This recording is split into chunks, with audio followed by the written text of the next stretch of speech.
Angela Fazio is an industry powerhouse who has overseen 40,000 homes sold and $9 billion in production. And Kristen Cantrell is one of the nation's most accomplished team leaders, helping thousands of agents build their businesses. They are passionate about educating, encouraging, and empowering moms in real estate. Our next episode starts now. Hey, you guys, welcome to Moms in Real Estate. It's Kristen Cantrell, and today I get the pleasure of interviewing Tina Beliveau. I knew I was going to do that. Out of Maryland. And you guys, I have just enjoyed really getting to know her.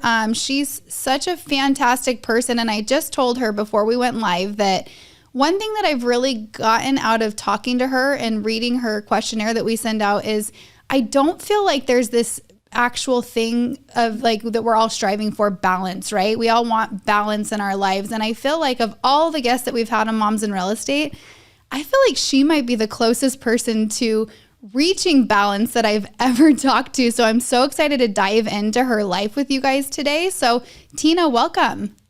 Thank you so much for having me and for the kind words. You've just given me all the positive affirmation I needed today already. I just love getting to know you. So why don't you get everybody started and just tell us a little bit about yourself? Oh, where do I begin? Okay, well, I'm a mom in real estate, number one. Totally. Yeah, so I'm 37. I've been in the industry for my whole adult life. I actually got into real estate when I was a freshman in college. So I could tell more of my story at some point, but essentially at this point, I've run a small boutique referral-driven team in the Baltimore, Maryland market. And then I do a bunch of other things. I coach and teach real estate agents. I teach a spin class once a week for fun.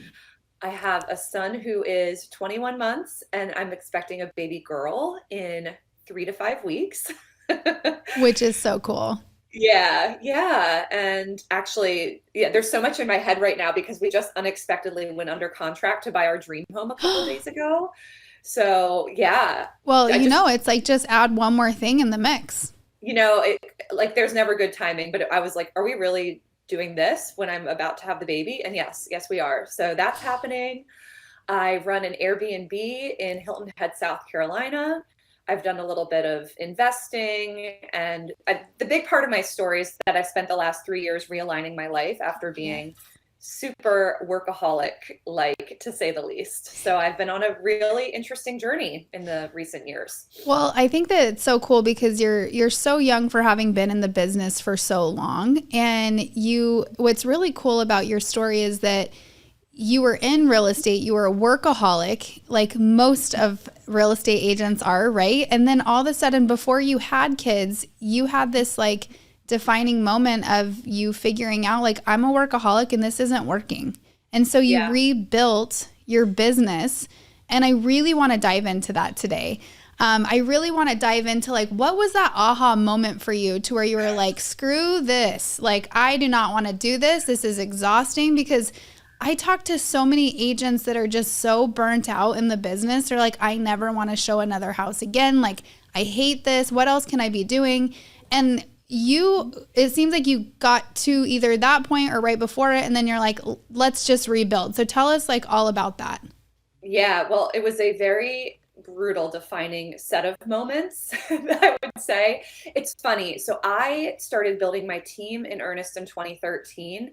And really by 2016, I was super burned out just because the way I'm naturally wired to be like labor intensive.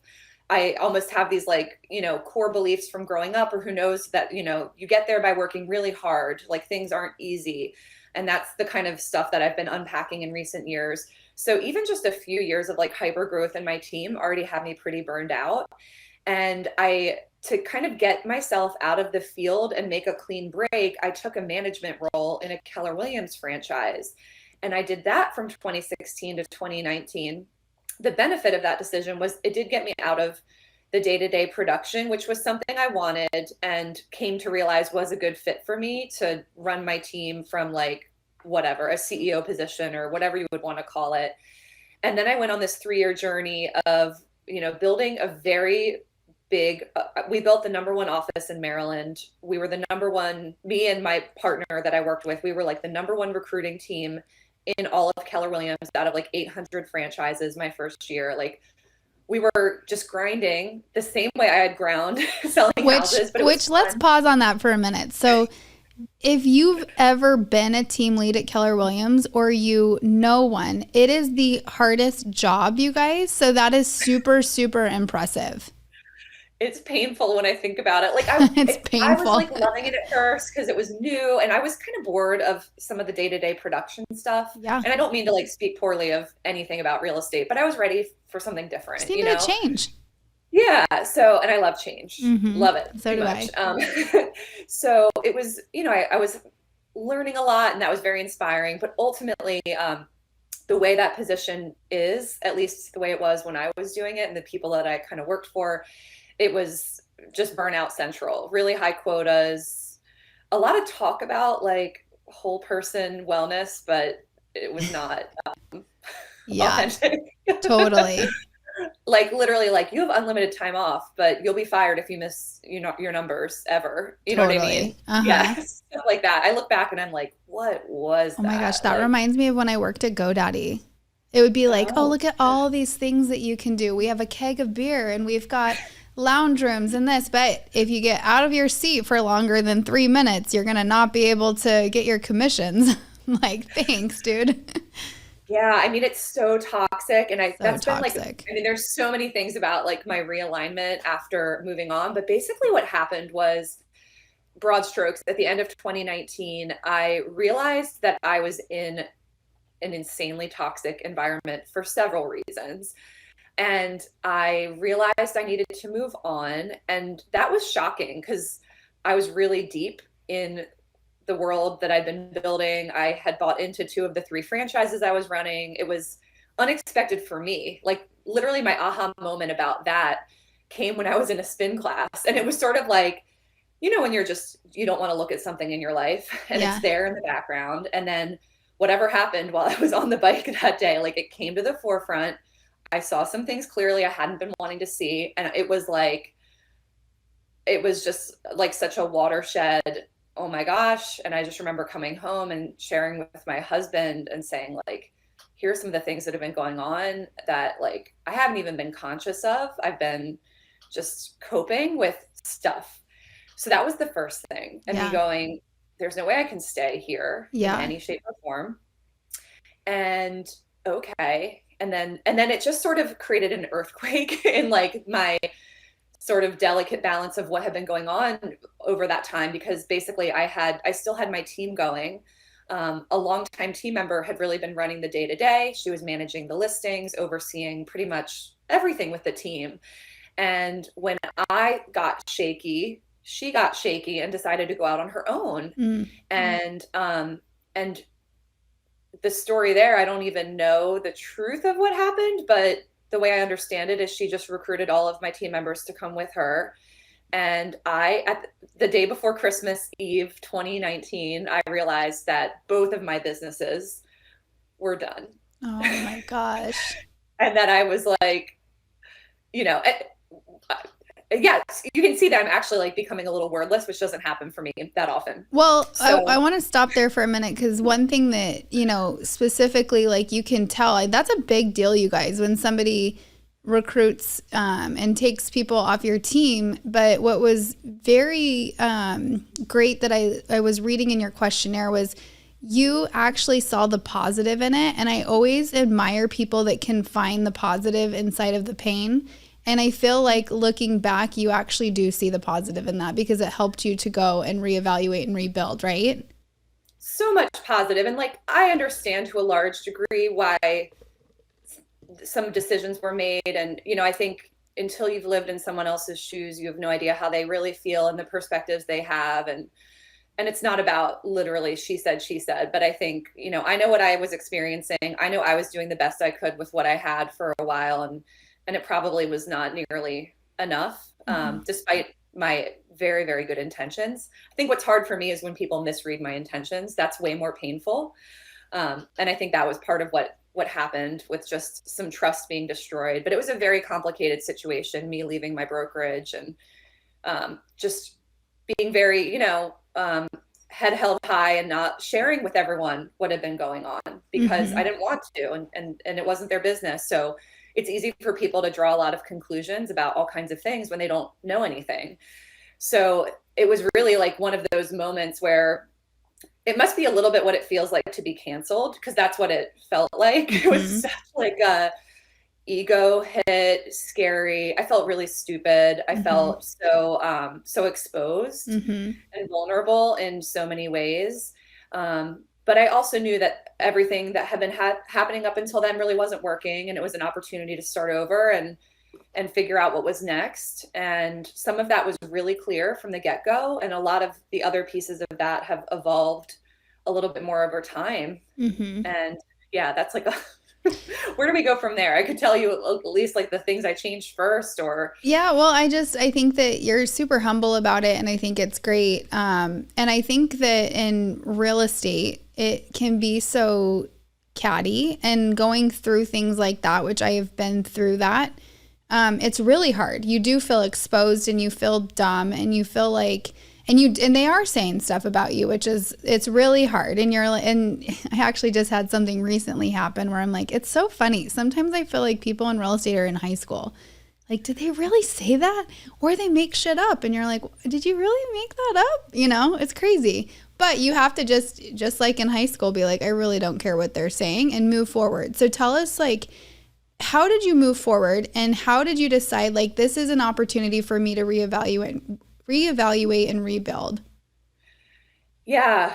I mean, besides some crying, Totally. really, it was first, it was like, okay, well, what am I willing to do now? Because, part of it was that I'd been, building a brokerage by like a playbook, and literally like following quotas and lots of like bureaucracy and whatever. So one of my first things was like, no more meetings. I needed freedom. I needed to feel like I wasn't beholden to anyone, and that I needed to like fully reclaim my calendar. Like every element of my life felt like it had been sort of given away. I'd given away a lot of my power by my choices. So that was kind of the first thing where I just went from, time blocked every second of the day to none. And then I started working out every morning at like 9 a.m., which felt like wrong.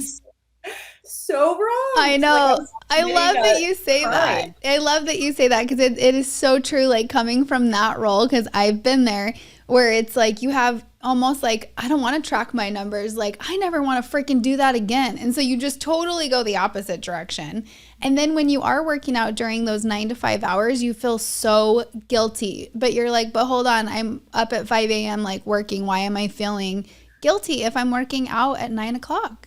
It's so weird. Yes, all of that. And like, if I can get my work done in 4 hours in a day, like I've always been freakishly efficient. It's one of my gifts. And like, why am I apologizing for that? Totally. Like, I get it. I can get how, even someone who maybe works with me on my team might be like, but why do I do this and she does that? And I'm like, I don't know, but that's how it is. That's how I am. That's what I do.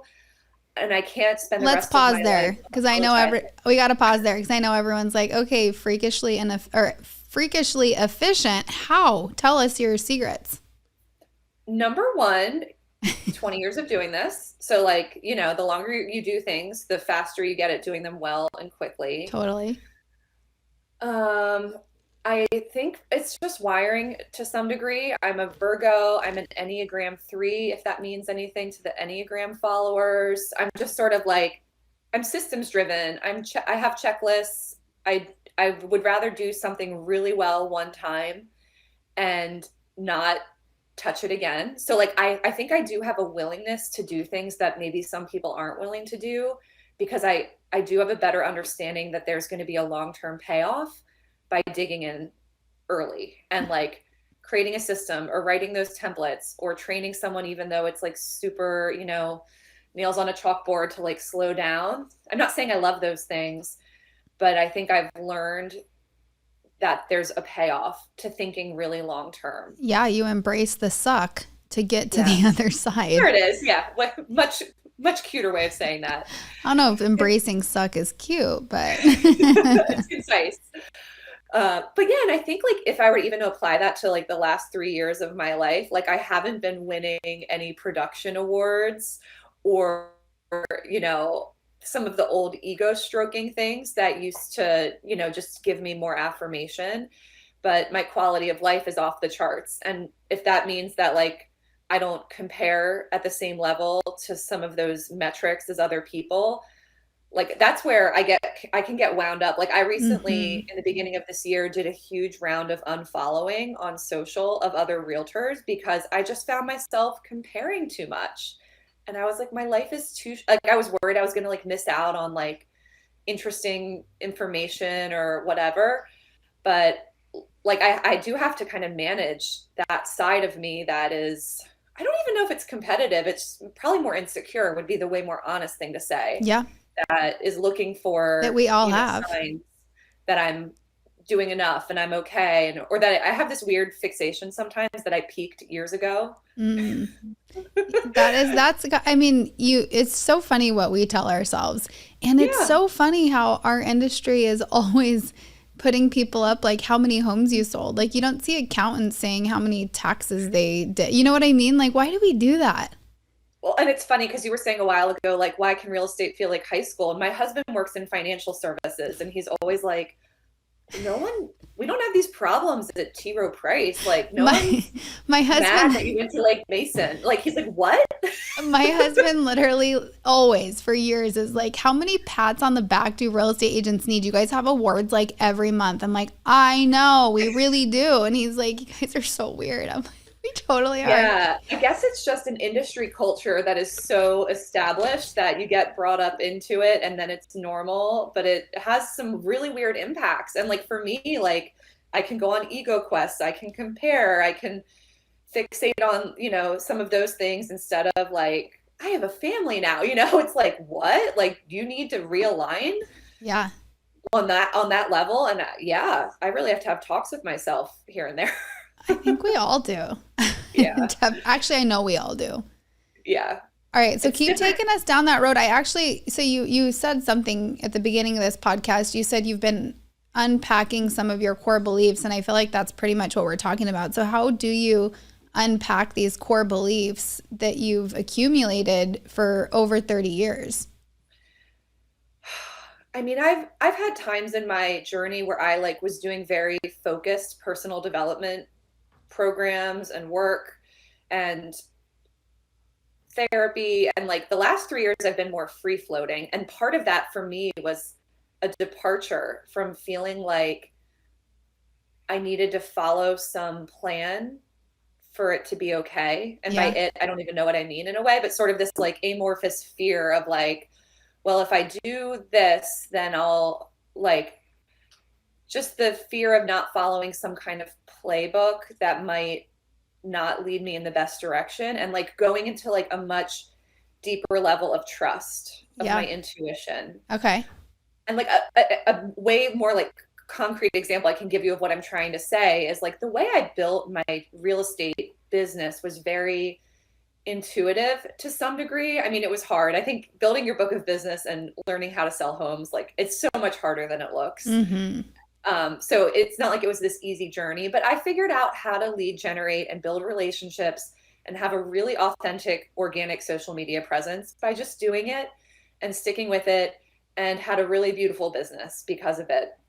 And then when I spent my years doing the KW team leader stuff, I was, you know, prospecting and tracking really consciously and had, you know, all these different things and 40 appointments a month and, you know, managing the profit of the office. And so I think I just spent that time kind of trying to run someone else's playbook. Mm-hmm. And I could, but it didn't make me happy. And so I think like when I made this shift in 2020, it was like, how can I go back to the very best of how I built my business originally, but also infusing that ease that I was Mm-hmm. talking about earlier of like, how can it be as organic as possible? And how can I honor that like my energy isn't consistent all day Monday or Monday through Friday? How can I just start to honor how I feel and give myself grace and space and rest and all these things, where I feel like if you're just sort of used to working in like a capitalistic culture where you're just focused on productivity and outside like external measures, you can really, I lost touch with like my internal thermostat, some of my intuition, even some of my instincts. I kind of tamped them down to like conform and fit into like a bureaucracy and stuff like that. And I know that might sound kind of wild and intense, but It's so that's true. the environment I was in. I'm like, So, I'm totally feeling you, because it's just this like hustle culture, and it's like, it doesn't need to be like that. I love what you're saying, and I think more people need to hear that. yeah, and I think COVID, as awful as, you know, the pandemic was and has been, it did, I feel like, create such a moment in our culture for people to like really start to give themselves permission to examine how they work and where they work. And, you know, it's definitely a silver lining. And like I moved to EXP March 1st, 2020, and then the pandemic started, you know, 2 or 3 weeks later in the Oh my States. gosh, we're like anniversary date. Yeah, I know. You mentioned that before. I Same meant to time. say we were like same timeline. So when you were, you know, going, like, I want to hear how, when you rebuilt your business, how you plugged in. Like, I know you're passionate about spin. So you're like, I'm going to be a spin coach once a week, right?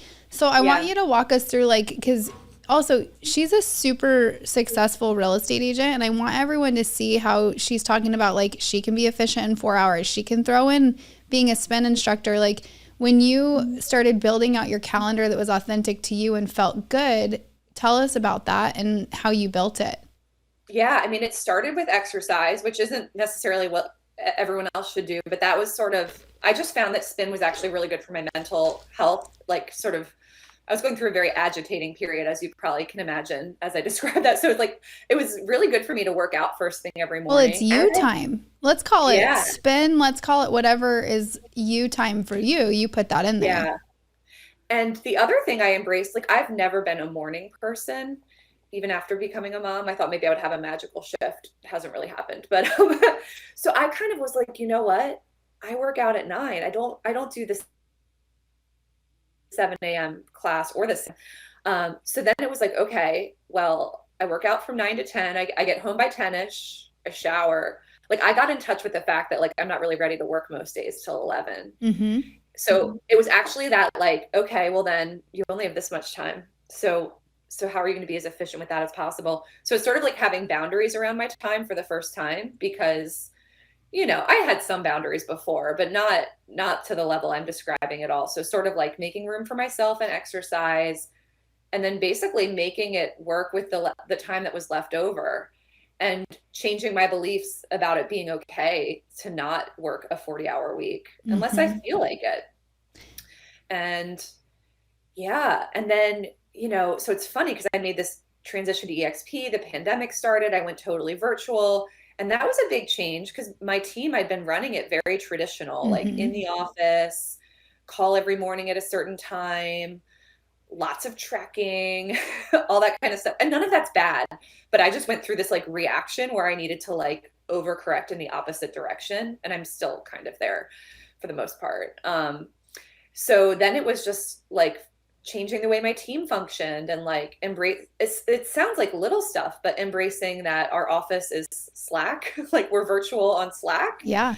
I changed a lot with our marketing, and I refreshed all my like strategies. I've been kind of running the same like database plan for a really long time, and COVID forced me to change a lot. I mean, like we were always really event heavy, and then that was, not a thing for a good while.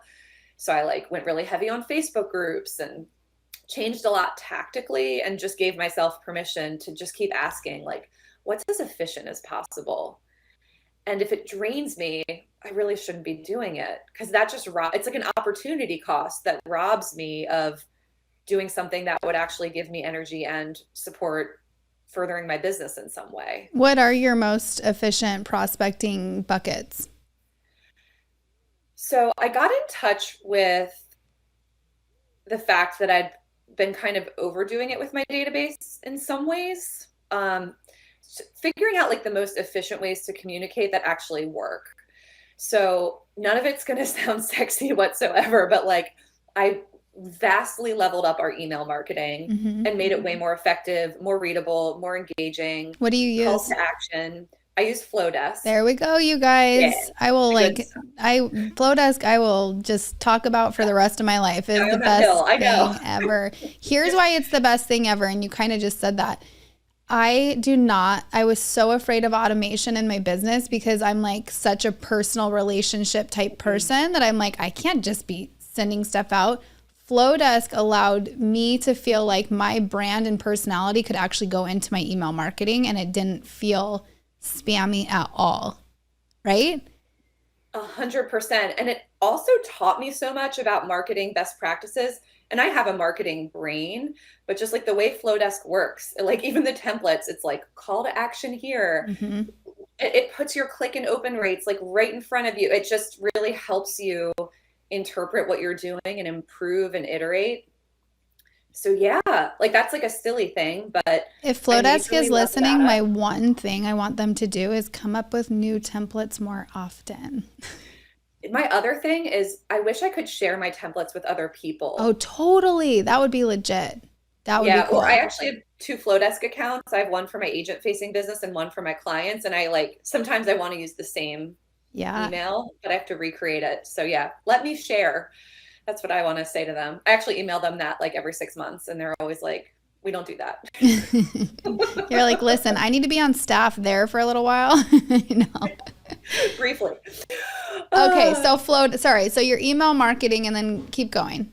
Oh my gosh, so many things. When the pandemic started, I launched a Facebook group for my past clients and my referral advocates. And then that is what led me into my broader strategy on a different group that I run that is like my digital geographic farm. So that's like the new thing. Like the geographic farm would be sort of the thing most outside of the realm of just being referrals and repeat and relational, which has just been my thing overall.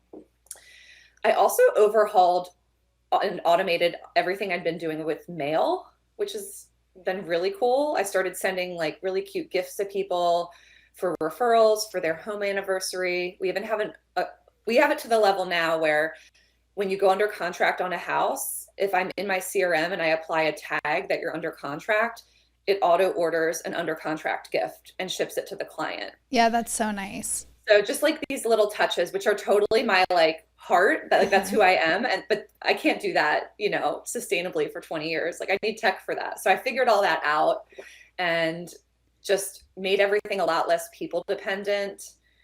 And then so Tina's actually teaching my Connect and Cultivate group coming up. So if you're listening to this and you guys want to see, like actually learn from her on this specific topic, don't hesitate to reach out to us and I will definitely send you guys the recording. Yeah, I was going to say, are you going to plug that? Because it's going to be fun. It's going to be so much fun. Yeah. Yes. So I want to wrap the episode up with you talking about, one thing I just loved reading from you was like your love for your child. Like you love being a parent. And I just could feel that from reading your questionnaire. So talk about your child for a little bit. Oh my gosh. Well, I think the funny thing is I never even wanted to be a mom. It's so terrible. I did not want to be a mom, but when I was a kid, I wanted to be a celebrity. I wanted to be famous. I don't even know. It was kind of like an amorphous goal, but like I didn't dream about my wedding or my family. I just was ambitious from the get-go. And then I was so caught up in my work for so long that I felt like I would get to having kids eventually, but there was no urgency. And then my series of wake-up calls that we've spent this time talking about were all like that was the catalyst of so many things. My change to EXP, changing my team, changing my schedule, and deciding to start a family. And, and now I'm just so grateful for everything that's happened because I do work from home exclusively. We have an au pair who lives with us and she's become part of our family. So I'm blessed that we can afford to do that and that it works so well for us and that we have such a wonderful person because I have this like amazing thing where I have a full-time childcare, but I eat lunch with him almost every day. I see him all the time. I feel like, I never thought I would be like, I didn't know what I thought, but it just to be able to be as involved as I can, depending on what my day is like, and to not have that, like that feeling of lack that I'm missing out, and knowing that like I have choices and that I can flex in this direction, in that direction. It's amazing. So, and he's the cutest, but what parent doesn't think their kid is the cutest in the world? So Totally. But I just feel like you have such peace with how you've set up your business. And I feel like it's so refreshing to hear, because I do feel like a lot of people don't feel that. And I think they needed to hear your message today. So thank you. yeah, I think, and I just like to kind of like put a like an end cap on what you just said. Like I think it can be so easy to compare. I'll speak for myself. It can be so easy for me to compare myself to this or that, and then it's like, but in 2021 I flipped a house, in 2022 I bought an Airbnb, I've been pregnant or nursing for 3 years continuously. Like I've been doing so much that just wasn't like the way I used to define productivity and success in various ways. And I need people around me who zoom out and say, hey, you know, but Look how cool this is. and I'm like, oh yeah, thank you. Yes. Great. Like you set me straight today. And I think we all need that, depending on how much your ambition can run the show. So that's my tip of the day. Yeah, I totally love that. How's your Airbnb? Do you love being an Airbnb owner? I do. It's a little intensive. I feel like anything with property management comes in waves, but the Airbnb we self-manage at this time. So, and the house we bought has a lot of deferred maintenance. So really our challenge has sometimes been like, OMG, like big ticket repairs, this thing, that thing. So that's the only thing that really stresses me out, but I love hosting people. There's so much like about, you know, real estate sales that obviously translates of just like having great templates and like I love when people come and stay at our house. We have like a crazy detailed guest book that I made, and it's like, I want to see these restaurants, rent the bikes from this good bike place, reserve your umbrella earlier. They might be like, I love to curate experiences for people, and I know you do too, so that probably speaks to your heart. So wait, I have a question. Do you use Flowdesk for all of your check-ins? So we're just operating out of Airbnb right now. Are you multi-platform, or how are you managing? I'm multi-platform, but one thing that I think that, you know, with email marketing, what Flowdesk, I'm going to go back to this again, is it can be for all your businesses. So if somebody books on Airbnb, they go into an email series that's like, hey, thanks for booking. Here's the check-in instructions. And a day later, it's like, hey, if you're up here, these are my favorite restaurants to hit. And then the next one's like, if you have kids coming up and traveling with you, these are my favorite things to do with my kids up there. If you like to bar hop, here's all the best bars, you know? So I don't have to ever do that again, but they're getting that whole experience. So for agents listening, you can create that within your client experience when somebody goes under contract. So I just think that it's so cool. And if you want to know more about Flowdesk too, I do have classes on that. So again, like totally feel free to reach out to me, because it is so cool. Yeah, people should reach out to you, because if your email is ugly or if it's ugly, problematic in any way, like it's going to solve those problems. It totally does. It makes everyone happy. I love getting Flowdesk emails. Well, thank you so much for all of your value today. Okay, so we like to end the show with doing kind of like Spitfire. You say one word that comes to mind when I say a word, okay? Oh gosh, okay. I know, this is so hard. Oh, and I have a good one for you. Pregnancy is... long. Long. You guys, she has a couple weeks left. Yeah. Totally. Okay. I have my last one is self-time is invaluable. Amen to that. You guys go work out at 9:00. Don't feel bad about it. Don't. Go do it and tell me you did it. I want to hear. Yeah.